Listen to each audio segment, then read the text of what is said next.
यहाँ हम आपके लिए लाते हैं उन कहानियों को जो आपके रोंगटे खड़े कर देंगी और दिल की धड़कनों को तेज कर देंगी। ऐसी रहस्यमयी कहानियां जहां आपको हर पल डर और खौफ का एहसास होगा। मेरी आपसे इतनी गुजारिश है कि आप अगर इस कहानी को पूरा सुनेंगे तो आपको सच में बहुत ज्यादा मजा आने वाला है। साथ ही अगर आप पहली बार हमारे इस चैनल पर आए हैं तो चैनल को अभी सब्सक्राइब कर लीजिए। ऐसा करने से हमारी और आपकी नजदीकियां बढ़ जाएगी और आगे आने वाली वीडियो आप तक आसानी से पहुंच जाएगी। तो ज्यादा समय न लेते हुए जल्दी से अपनी कहानी को शुरू करते हैं। आज की हमारी कहानी है गुजरात के रहने वाले विनोद जी की, जिनकी उम्र 32 साल है और वो पेशे से एक कंपनी में प्रोजेक्ट मैनेजर हैं। पिछले साल जुलाई के महीने में जब वो अपनी कार से अपने 4 दोस्तों के साथ हरिद्वार गंगा नहाने जा रहे थे, तब रास्ते में एक ढाबे पर उनके साथ कुछ ऐसा हुआ जिसे सोचकर आज भी उनकी रूह कांप जाती है। तो चलिए अब यह कहानी विनोद जी के पॉइंट ऑफ व्यू से सुनते हैं। लेकिन उससे पहले आप सभी से एक विनती है कि दोस्तों, आपने कहानियां तो बहुत सुनी होंगी, लेकिन इस कहानी में आपको सच में डर का एहसास होने वाला है। लेकिन डर को और रूह तक महसूस करने के लिए हेडफोन का यूज करें। और दोस्तों, आप लोग कहानी तो सुन लेते हैं, लेकिन हम जैसे छोटे क्रिएटर्स को सपोर्ट नहीं करते हैं गाइस। इसीलिए आप लोगों से निवेदन है कि अगर आप चैनल पर नए हैं तो चैनल को सब्सक्राइब करके बेल आइकॉन जरूर से प्रेस कर लें, ताकि आपकी और हमारी नजदीकी और बढ़ जाए। और अगर कहानी आपको पसंद आए तो एक लाइक भी कर दीजिएगा। और हाँ, आप लोग कहां से हैं और आपका नाम क्या है, कमेंट करके जरूर बताइएगा। तो चलिए अब बिना किसी देरी के यह कहानी विनोद जी के पॉइंट ऑफ व्यू से सुनते हैं। नमस्कार, मेरा नाम विनोद है और उम्र है 32 साल। मैं अहमदाबाद के मणिनगर इलाके में रहता हूं और वहीं एक प्राइवेट कंस्ट्रक्शन कंपनी में प्रोजेक्ट मैनेजर हूं। काम के सिलसिले में कई बार बाहर जाना पड़ता है, लेकिन इस बार का सफर थोड़ा अलग था, क्योंकि यह कोई ऑफिस ट्रिप नहीं थी, बल्कि एक मन की शांति के लिए रखी गई तीर्थ यात्रा थी, जो कि हरिद्वार की थी। असल में पिछले कुछ महीनों से मेरे मन में अजीब बेचैनी बनी हुई थी। न चैन था न सुकून। माँ ने कहा कि हरिद्वार चले जाओ बेटा, गंगा मैया में डुबकी लगाओगे तो मन शांत हो जाएगा। यही सोचकर मैंने प्लान बनाया। मैंने मेरे सभी साथों दोस्तों से मना कर दिया, क्योंकि वह कंपनी के काम में बिजी थे और उन्हें छुट्टी भी नहीं मिली। लेकिन 3 दोस्त साथ चलने के लिए राजी थे। उनमें से एक था राहुल, जो कि मुझसे 2 साल छोटा था और वो अहमदाबाद में ही जिम ट्रेनर था। दूसरा था बंटी, जो एक लोकल इलेक्ट्रिशियन है और काफी हंसमुख था, लेकिन थोड़ा डरपोक भी था। और तीसरा था रवि, जो बीपीओ में काम करता था और हर समय कैमरा लिए घूमता रहता था। जब देखो तब उसे तो बस रील बनाने की ही लगी रहती थी। हम चारों ने मिलकर तय किया कि इस बार ट्रेन या बस से नहीं, बल्कि अपनी कार से सफर करेंगे। मेरे पास एसयूवी है और हमने उसी से सफर करने का तय किया, क्योंकि असली मजा तो रोड ट्रिप में ही आता है, वो भी जब अपनी गाड़ी हो।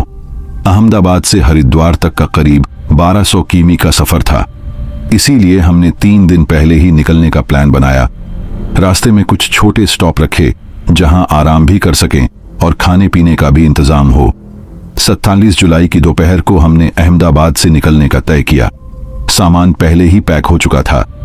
कार में पानी की बोतलें, नमकीन, फर्स्ट एड किट और एक छोटा गैस बर्नर तक रख लिया था, क्योंकि बंटी को रात में चाय बनाने की आदत है। शाम होते होते हम राजस्थान पार कर चुके थे। फिर धीरे धीरे रात गहरी होती गई। हम 11 बजे करीब एक छोटे से ट्रक ढाबे पर रुके, खाना पीना खाया और वहां के मालिक से कहने पर कि 2-4 घंटे आराम करने के लिए अगर घटिया दे देते तो ठीक रहता। वो मान गया और कहा कि रात भर आराम करो, सुबह चाय नाश्ता करके निकलना। हमने कहा ठीक है अंकल, और फिर हम रात भर वहीं सोए और सुबह जल्दी उठकर फ्रेश हुए और चाय नाश्ता करके निकले। अब हम लोगों ने तय किया कि केवल दोपहर खाना खाने के लिए ढाबे पर रुकेंगे, ना तो उसके पहले और ना ही उसके बाद। उसके बाद बिना रुकावट के रात में यूपी में कानपुर के बाद एक ढाबे पर रुकेंगे और फिर सुबह सुबह हरिद्वार के लिए निकलेंगे। ऐसा राहुल, रवि और मैंने डिसाइड किया था, क्योंकि बंटी की हर 2 किलोमीटर में रुकने की आदत थी, क्योंकि उसे कुछ ना कुछ खाने पीने की आदत थी। हमने बंटी से कहा कि तुझे जो कुछ खाना पीना है तू यहीं खूब खा ले और खरीद के साथ में रख ले। अब हम सुबह निकले। चलते चलते दोपहर हो गई। हमने ढाबे पर रुककर खाना खाया और खा पी कर फिर चल दिए। अब हम यूपी में आ चुके थे और अब बारी थी कानपुर के उसी ढाबे पर रुकने की जहां हमारे साथ वो हादसा हुआ जिसने हमारी जिंदगी में झरसा घोल दिया। रात के 10 बज चुके थे और अब भूख भी अपने पीक पर थी क्योंकि दिन में जल्दी खाना खा लिया था। अब हमारी नजरें किसी ढाबे की तलाश कर रही थीं, लेकिन जब से हमने उस रोड पर टर्न लिया, उस रोड पर अलग ही खामोशी थी। न कोई गाड़ी, न ट्रक, न कोई आदमी और न ही कोई ढाबा। हमने सोचा कि हो सकता है कि रोड ज्यादा ना चलता हो, इसीलिए एक ढाबा तक नहीं है। ये सुनते ही बंटी बोला कि भाई वापस चल, हम ये रास्ता दिन में पार कर लेंगे। मैंने कहा तू थोड़ा चुप होकर बैठ जा यार। हम चलते रहे और रात के ठीक 2 बजे हमारी कार एक सुनसान मोड़ से मुड़ी और हमें एक पुराना सा ढाबा दिखाई दिया जहां एक लाल पीली ट्यूबलाइट टिमटिमा रही थी और एक बूढ़ा आदमी सामने रखी हांडी में कुछ पका रहा था। ढाबे का नाम था कृष्णा भोजनालय, लेकिन उस बोर्ड पर एक अजीब सी कालिख लगी थी, मानो किसी ने जानबूझकर उस पर कोलार पोत दिया हो। राहुल ने कहा भाई भूख लग रही थी, चलो कुछ खा लेते हैं। हम वो ढाबा देख के ऐसे खुश हुए जैसे हमें खजाना मिल गया हो। मैंने भी कहा हाँ, खा पी के रात भर आराम करेंगे और सुबह होते ही चल देंगे। किसी को नहीं पता था वो ढाबा सिर्फ खाना देने वाला नहीं था, वो कुछ और भी दे रहा था, कुछ ऐसा जो हमारी जिंदगी बदलने वाला था। हमने गाड़ी ढाबे के बाहर खड़ी कर दी और जैसे ही कार से बाहर निकले वैसे ही एक अजीब सी ठंडक महसूस हुई। लेकिन जुलाई के महीने में इतनी ठंडी हवा, यह बात कुछ समझ नहीं आई। मैंने अपनी बाहें मलते हुए दोस्तों से कहा यह हवा कुछ ज्यादा ठंडी नहीं लग रही तुम्हें? रवि ने मोबाइल निकाला, उसका नेट नहीं चल रहा था। उसने कहा नेटवर्क तो गायब है यार, कुछ भी ओपन नहीं हो रहा। राहुल ने इधर उधर देखा और बोला अजीब सुनसान है यार ये इलाका, पर भूख के मारे तो हालत खराब हो रही है, चलो अंदर चलते हैं। हम चारों ढाबे के अंदर गए। ढाबा बहुत पुराना था, ईंटों की दीवारों पर सीलन लगी थी और लकड़ी की छत से पानी की बूंदें टपक रही थीं। वो बूढ़ा आदमी अब भी उसी हांडी में कुछ पका रहा था। मैंने मुस्कुराते हुए कहा राम राम चाचा। उसने गर्दन उठाकर हमें देखा। उसकी आंखें लाल थीं और चेहरा ऐसा जैसे सालों से धूप न देखी हो। उसने धीरे से कहा राम राम, आइए बाबूजी बैठिए, खाना तैयार है। हमने एक कोने की टेबल पकड़ी और बैठ गए। ढाबे में और कोई नहीं था, सिर्फ हम और वो बूढ़ा आदमी। बंटी ने पूछा चाचा क्या बना है? चाचा ने जवाब दिया गर्मा गर्म खड़ी चावल और आलू की सब्जी तैयार है और लस्सी भी है। अगर चाहो तो। भूख वैसे भी जोरों की लगी थी तो हम सब ने हां कर दी। चाचा धीरे धीरे चलकर रसोई की तरफ गए। रवि ने फुसफुसाकर कहा कुछ अजीब सा नहीं लग रहा है यार, ये जगह, ये चाचा, सब कुछ पुराना और डरावना नहीं लग रहा है। राहुल ने मजाक करते हुए कहा अबे चुप कर, यहां भूख लगी है और तू अपने रील्स के चक्कर में अभी भी यही सोच रहा है कि कुछ हॉरर मोमेंट मिल जाए तुझे। इतने में चाचा 4 थालियों में खाना ले आए, लेकिन उनके शरीर से बहुत ही अजीब सी बदबू आ रही थी, जैसे सड़ा हुआ मांस हो।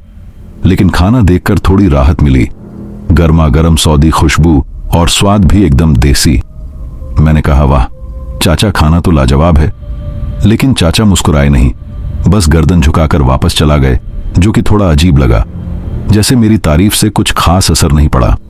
मैंने मन ही मन सोचा खैर छोड़ो, भूख लगी है, खाना खाते हैं। खाना खाते वक्त अचानक बंटी ने कहा तुम लोगों को भी खाने से कुछ अजीब सी महक आ रही है। हमने सूंघा, लेकिन कोई खास बात नहीं लगी। लेकिन बंटी ने 2 कौर खाकर थाली खिसका दी और बोला मुझे नहीं खाना, कुछ गड़बड़ है यार। हमने उसे डांटा भूख नहीं है तो मत खा, पर डराने वाला नाटक मत कर।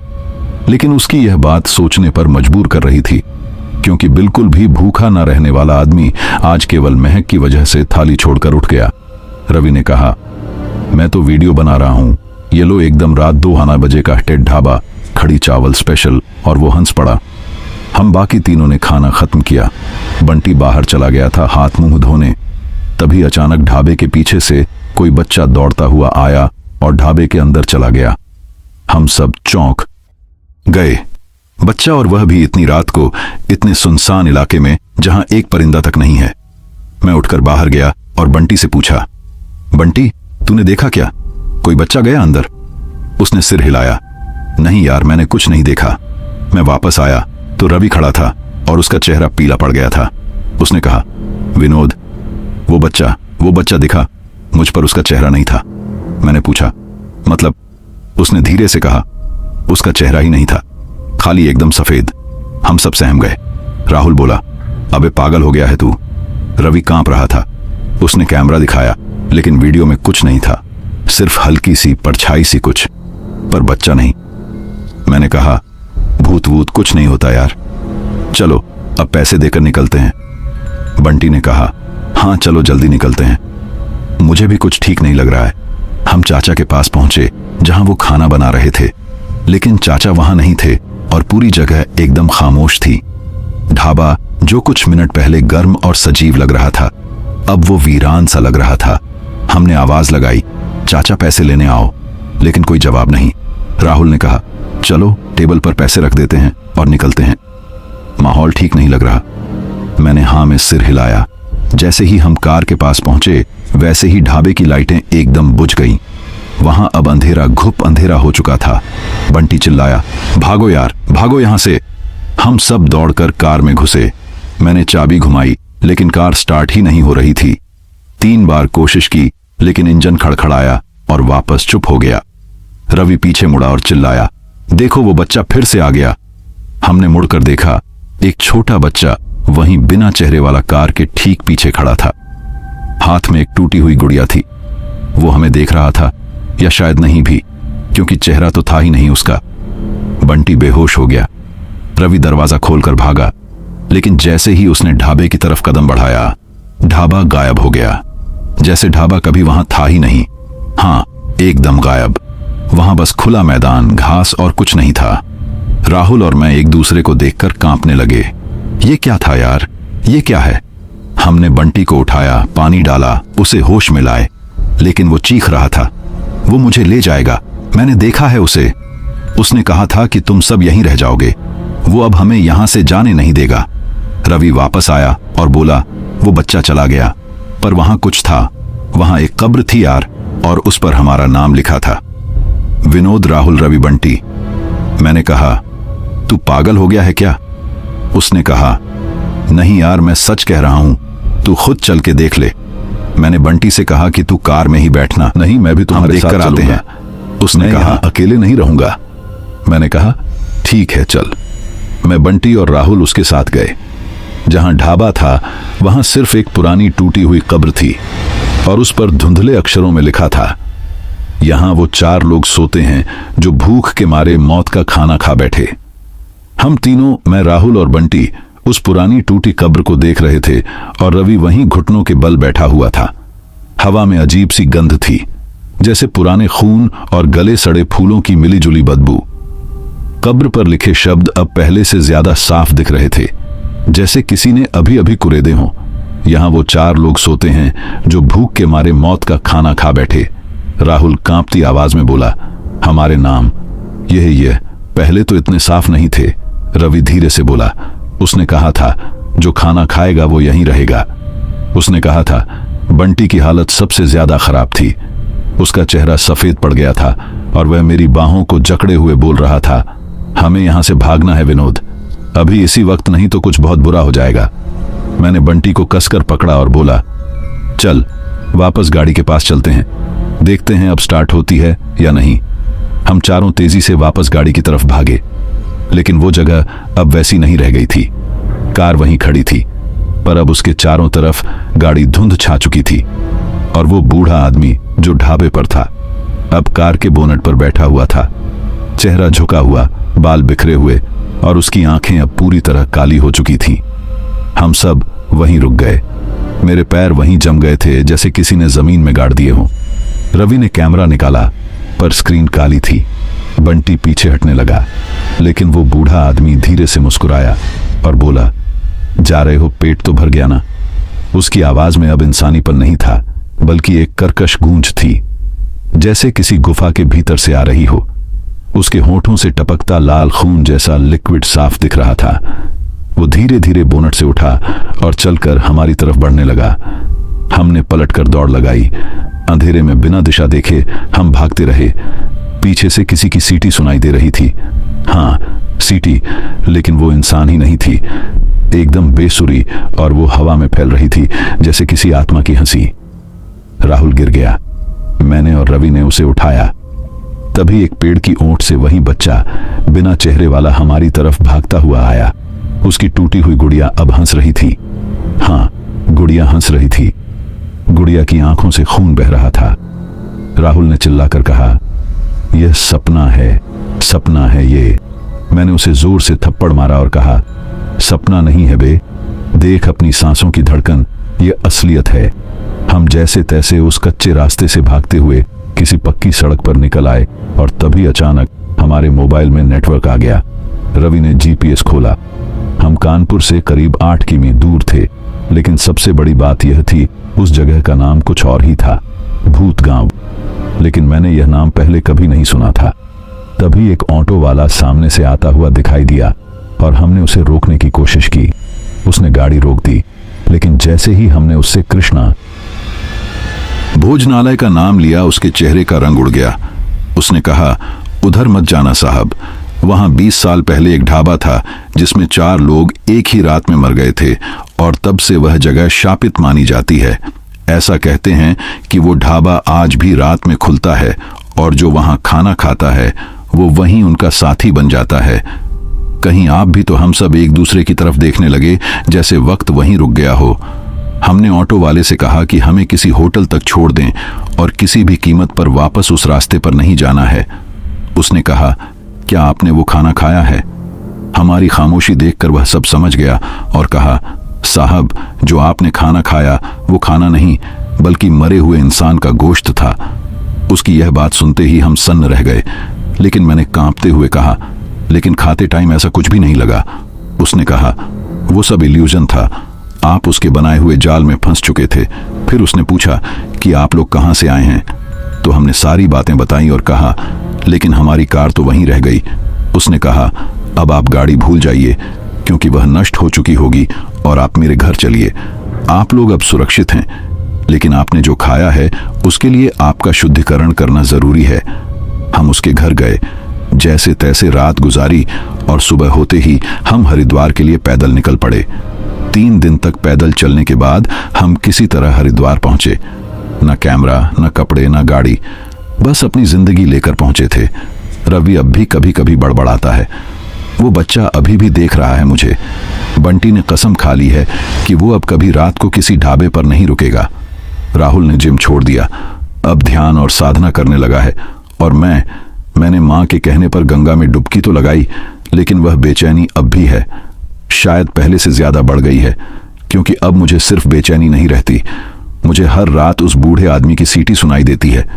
जा रहे हो, पेट तो भर गया ना? तो दोस्तों, यह थी कहानी विनोद जी की उनके ही पॉइंट ऑफ व्यू से, लेकिन निराह की जुबानी।